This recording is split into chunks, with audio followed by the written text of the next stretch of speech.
Hey, we've got a 1954 Underwood here today, an upright typewriter. And these are really fun to type on.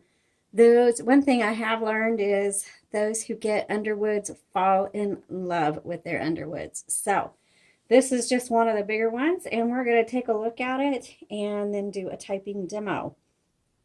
So obviously this is a desktop. You are not going to want, this is not portable whatsoever. It's really heavy. So make sure the dimensions are on the listing. So if you get one like this, and even if you're not buying this one, you can go to the listing and you can see the dimensions of the Underwood. So you know that make sure you have the right space for it and that it's a sturdy table. Okay, so let's take a look around. The carriage on this particular Underwood is massive. So right here and right here are the carriage release. Look at how big this thing is. It's huge. And here's the paper holder, paper release. There you go. And then the line spacing when you hit return, is it going to go single, double, or triple? Okay, there we go. I wasn't catching there for a minute. Okay, when you want to get into the interior of the typewriter for maintenance, and you should do maintenance for your typewriter. So after the holiday season in January, we will do some videos on YouTube about maintenance for your typewriters. We're just too busy right now to be able to do it. But this one, the little panels lift up on the sides, and you'll see that it does not take a spool, that you actually just wind the ribbon directly into the typewriter, which means you will need to either buy ribbon in bulk and wind it yourself, or order maybe universal ribbons, which we do carry them on our Etsy shop. The link to our Etsy shop is in the comments below.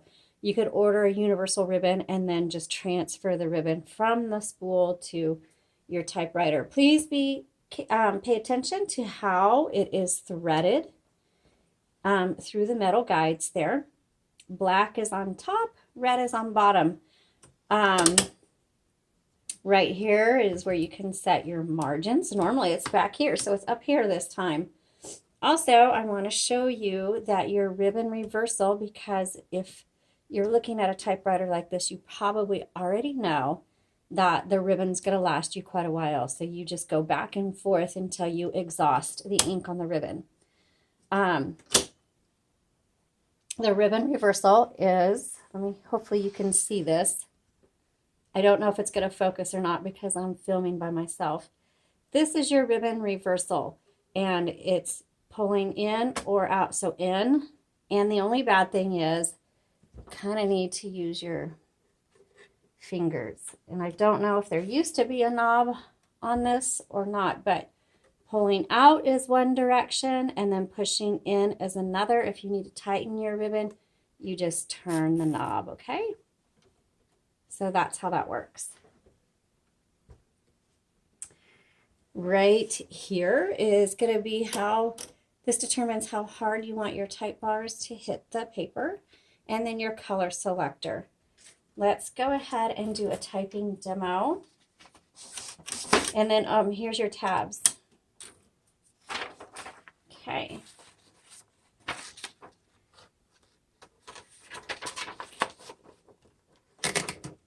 And that feeds really nice. No slipping at all. Okay. Again, this is an older typewriter, so the number 1 is not going to be up here with your numbers. It's going to be the lowercase l.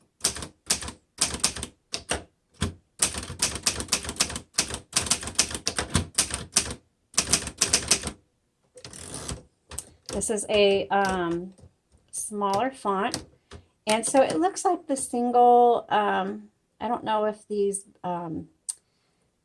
teeth are worn down or what, but the single line is not working very often, so I'm going to put it on the double, and the double works great. This is a pretty tiny font, one of the smallest fonts I think I've seen, which means this is great for authors because you can get more words per line characters per line and obviously more characters per page.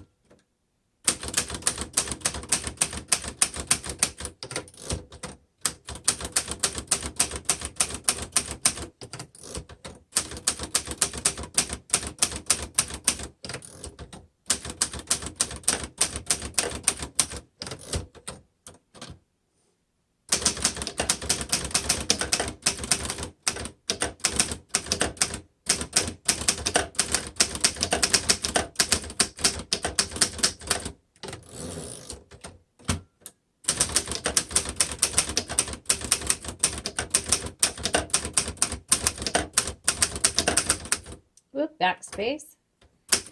There we go.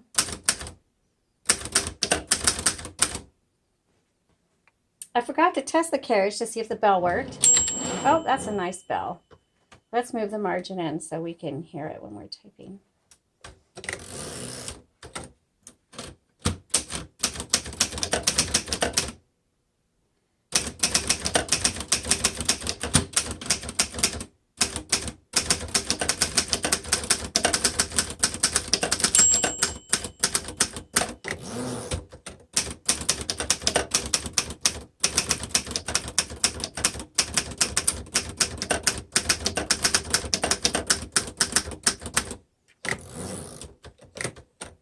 And let's try the red.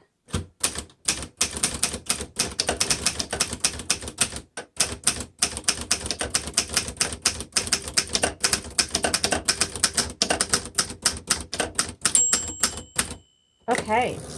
You know what? I really like this typewriter. Sometimes the ones that are not as pretty, you know, because brown is pretty basic and there's like the black gloss and all the fun colors. They're beautiful typewriters. But if you're going to use it, it comes down to, is it something that you can flow with, that you can work with, that you can let your fingers, you know, express the creativity that's inside of you and get the work done. And as someone who writes on typewriters, I really liked this typewriter. Now, and honestly, I liked having the double space because as a writer, you know, a lot of times your first or second draft is going to be on your typewriter and you need to make notes. And I love being able to make notes in between lines, but I also love that the font is smaller so I can get more words on there. But my husband probably just did not notice that the single line was not working. So if he can get that fixed, I will make a note on the Etsy listing if you're interested in this particular typewriter. But otherwise, just be aware that it does double or triple lines on it. It worked really well. It felt great. It was easy to get into the groove, and I don't know how else to explain that. This is the original paint or exterior on it, so you'll see some wear and tear, not a lot. There's a couple of chips, but overall, this is a great typewriter. Underwoods are fabulous. I love the metal logo that's on the front, and if you have an Underwood that looks like this, tell me what you love about it and if it works well for you and how easy it is to maintain. I'd love to hear your thoughts on that. But otherwise, if you're interested in this typewriter, please go to the link in the comments below. Go to our Etsy shop and take a look at it. And if you're just interested in seeing what other typewriters we have on our shop, you can also see the link in there as well. Thank you so much for watching. Please subscribe. We've always got great typewriters coming. All right, have a great day.